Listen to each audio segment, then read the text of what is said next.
We all know how important early detection is when it comes to cancer, and it all starts with advanced screening. So, all new next, we're going to be talking to Dr. Sharon Thompson, Dr. T, about different ways to screen yourself. Hey, good morning. She's in our open door green room, and she will join us in studio next.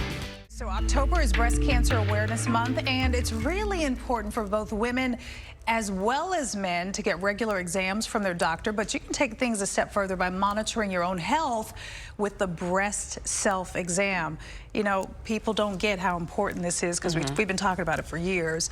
Dr. T joins us this morning with how important this step is, and for people who, you know, have heard it before, but maybe it's not sticking, how do you do this? How easy is it, and when should you be doing it? It is so easy. That's the first thing. It's not intimidating at all. Years ago, we used to teach a very formulaic, you have to have instructions, you know, the hanger in your shower, etc. I remember that from high school. And that was intimidating to a lot of folks. And also, some people weren't as comfortable with their bodies, so it felt very invasive. But now what we want folks to be is just aware. So remember that your body, you're in charge of, and you're the expert in your body. And so we want you to know your body better than anyone else, so that you're the first alarm if anything's different. That's a good point. You got to know what's wrong. You got to know what feels different. Are we talking about the same type of exam for women and men? Is it the same thing? Just, you know, I always say your breasts and the rest of your body should be as familiar to you as your cheeks, as your ears.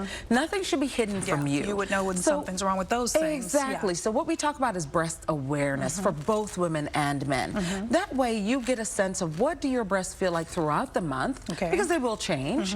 And then if anything is different and it lasts more than a week or so, then you call your doctor up and you say, hey, something feels odd. So I'm wondering, if you do feel like something feels odd and your doctor tells you, no, it's nothing, how much do you go back and forth with that, because you are the expert? There's nothing wrong with a re-exam in a few weeks, right? So you come to your doctor and you say, hey, I felt this for 2 weeks. Your doc may say, hey, go get a test, or they may say, come back in a month, let's see if it's still there. Well, that's There's nothing wrong with coming again and looking at it one more time. Let's talk about, you know, women know for the most part what to do. What about men? How do you do a self-breast check? You do it exactly the same. How is that for folks who are watching? So again, it doesn't have to be regimented. It doesn't have to be, you know, follow up and down or go all around, which you can do. There's nothing wrong with that. But just when you're in the shower, make sure that you're not avoiding any areas, that you know what the contour feels like. What does it look like? Look at yourself in the mirror.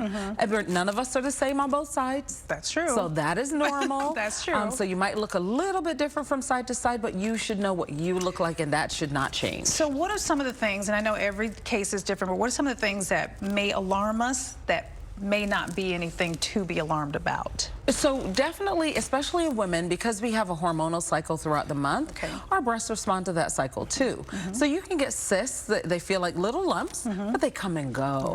And that's the key. If it goes away, nothing to worry about. If it doesn't go away, that's when you want to raise the alarm. So that's for women. Anything with the men that they may feel different because they don't have the hormonal changes like we do? So if you feel any new lumps, you keep an eye on it. If it's there more than a week, call your doctor up, because by the time you get in a week later, if it's still there 2 weeks later, we want to really keep an eye on it. So because this can be an uncomfortable thing to do, how do you convince people to go, oh, it's okay, be comfortable with doing this type of exam, it's no big deal? You know, it's going to be uncomfortable the first couple of times, and here's the thing, push through it, because there are many things that are uncomfortable that we do over and over again, right? Let's not First talk time about you rode that roller coaster, it didn't feel that great, but then you thought, oh, let me try it again, right?